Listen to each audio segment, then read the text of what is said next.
और आज मैं आपसे बात करना चाहता हूं कि आपके रुके हुए काम सफल होंगे। कई बार ऐसा होता है जब बहुत सारे लोग किसी काम को शुरू करते हैं तो सभी लोग बहुत उत्सुक होते हैं कि कब ये काम पूरा होगा और हम उत्साह मनाएंगे या फिर हम इस काम को पूरा होते हुए देखेंगे, अपने जीवन में खुशियां मनाएंगे या फिर जो कुछ उनका प्लान है उसे वो अपने जीवन में पूरा होता हुआ देखना चाहते हैं। लेकिन कई बार ऐसा होता है कि वो काम रुक जाते हैं। उन कामों में कुछ रुकावटें, कुछ बाधाएं आ जाती हैं। मनुष्य चाहकर भी उन बाधाओं को, उन रुकावटों को अपने जीवन से दूर नहीं कर पाता है। बहुत सारे भाई बहन पूरी ताकत लगा देते हैं, सब कुछ कर देते हैं जो कुछ वो कर सकते हैं, लेकिन फिर भी उनके जो काम है वो रुका हुआ रहता है। वो सफल नहीं हो पाता, जिस कारण से वे लोग निराश हो जाते हैं, चिंतित हो जाते हैं, परेशान हो जाते हैं। बहुत सारे लोग आत्महत्या कर लेते हैं, बहुत सारे लोग पीछे हट जाते हैं, विश्वास से भी पीछे हट जाते हैं। लेकिन आज सुबह में मैं आपको उत्साहित करना चाहूंगा कि वो रुके हुए काम प्रभु सफल करेगा। उन रुके हुए कामों को प्रभु आपके लिए पूरा करेगा। हम नहम्याह के जीवन में देखते हैं, जब नहम्याह ने दीवार को बनाने का निर्णय लिया, उसने सोचा कि मैं यरूशलेम की दीवार को बनाऊंगा। एक भलाई का काम, एक अच्छा काम, उसके लिए उसने योजना बनाई। लेकिन जब वो वहां काम करने पहुंचा तो बहुत सारे लोग उसके विरोध में खड़े हो गए और उन्होंने उसके काम को रोकना चाहा, बहुत कोशिश की उस काम को रोकने की।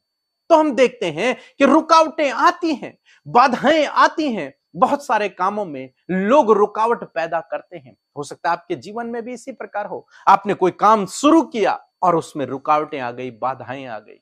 हो सकता है वो आपकी जॉब हो, आपका बिजनेस हो या फिर कोई कंस्ट्रक्शन वर्क हो जिसको आपने शुरू किया लेकिन वो अधूरा ही रह गया, आधे में ही रुक गया और आप चिंतित हो गए, निराश हो रहे हैं, परेशान हो रहे हैं। तो आज सुबह में मैं आपको उत्साहित करूंगा कि वो काम प्रभु पूरे करेंगे, वो काम को प्रभु सफल करेंगे। हम लोग देखते हैं जब परमेश्वर ने मूसा को मिस्र देश में भेजा कि तू इस्राएलियों को छुड़ा, फिरौन से बातचीत कर। मूसा और हारून फिरौन से बातचीत करते हैं कि हमें जाने दे, इस्राएलियों को जाने दे, लेकिन फिरौन उन्हें जाने नहीं देता। वो दोबारा उनसे बात करते हैं लेकिन वो जाने नहीं देता। रुकावटें, बाधाएं आ जाती हैं जिस कारण से इजरायली लोग निराश हो जाते हैं, मूसा पर कुड़कुड़ाने लगते हैं। जब उन्होंने इस बात को सुना कि परमेश्वर हमें इस देश से छुड़ाएगा और एक अच्छे देश में लेकर जाएगा तो वो बहुत खुश हुए, आनंदित हुए। लेकिन जब रुकावटें, बाधाएं आने लगी तो वो बहुत निराश होने लगे, दुखी होने लगे, मूसा पर कुड़कुड़ाने लगे। कई बार मूसा ने बात की लेकिन फिरौन नहीं माना। तो रुकावटें आती हैं, बाधाएं आती हैं, लेकिन यहीं पर कहानी खत्म नहीं हो जाती। यहीं पर आपको रुकना नहीं है। इसका मतलब यह नहीं कि ये काम बंद हो गया या फिर आप आगे नहीं बढ़ पा रहे हैं तो यहीं समाप्त हो गया। नहीं, कहानी यहां समाप्त नहीं होती है। आप जानते हैं परमेश्वर ने अद्भुत आश्चर्य कर्म किए और इजरायलियों को मिस्र देश से छुड़ाया।